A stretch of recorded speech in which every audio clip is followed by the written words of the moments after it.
Hello. 140 शब्द प्रति minute, 5 second में स्टार्ट करते हैं। रेडी।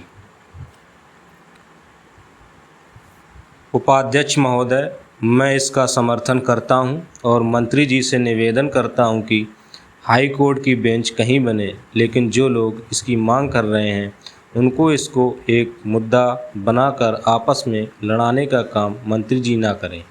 और जो एक जगह चुनने का अधिकार सब ने आपको दिया है, इस अधिकार का प्रयोग करके आप एक समुचित स्थान का चयन करें।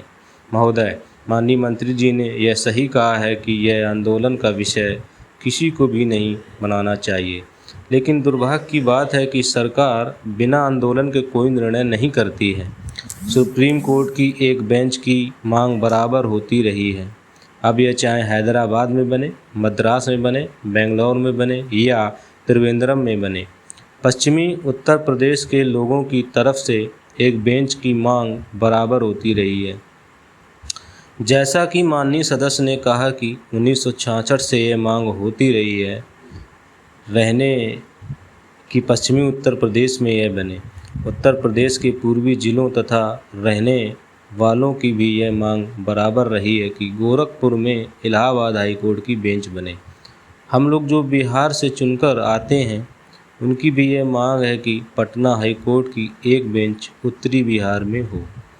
माननीय उपाध्यक्ष महोदय, राष्ट्रपति जी ने अभी कुछ दिन पूर्व संसद के संयुक्त अधिवेशन में जो अभिभाषण दिया है वह वर्तमान सरकार की जो नीतियां हैं और जो कार्यक्रम हैं उनके संबंध में है। लेकिन जैसा कि इस तरफ के अनेक वक्ताओं ने कहा कि राष्ट्रपति जी का अभिभाषण बिल्कुल नीरस था। उसमें इस देश की जनता से ना कुछ वायदे किए गए, ना आश्वासन दिया गया, जिनके लिए पहले 2 लोकसभा के 1984 के चुनाव हुए और उसके बाद 1985 में जब वर्तमान लोकसभा गठित हुई और जो संयुक्त अधिवेशन हुआ उसमें जो वायदे किए गए थे। उपाध्यक्ष महोदय, मैं अपनी बात चुनाव सुधार से शुरू करूंगा। 17 जनवरी 1985 को राष्ट्रपति जी ने संयुक्त अधिवेशन में अपना अभिभाषण दिया था। उसमें इस बात का वायदा किया था कि व्यापक रूप से चुनाव सुधार किए जाएंगे। उसके बाद 1986 में इस वायदे को भूल जाने का काम किया। 1987 में थोड़ी चर्चा की गई।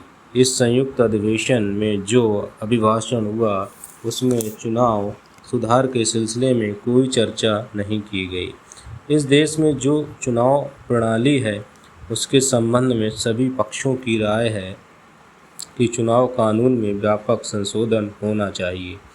इसलिए सरकार के आदेश पर चुनाव आयोग ने इस देश के प्रबुद्ध लोगों से और जितने भी राजनीतिक दल हैं, चाहे राष्ट्रीय स्तर के हैं, प्रादेशिक स्तर के हैं या क्षेत्रीय स्तर के हैं, उनसे बराबर इस सिलसिले में सुझाव मांगे।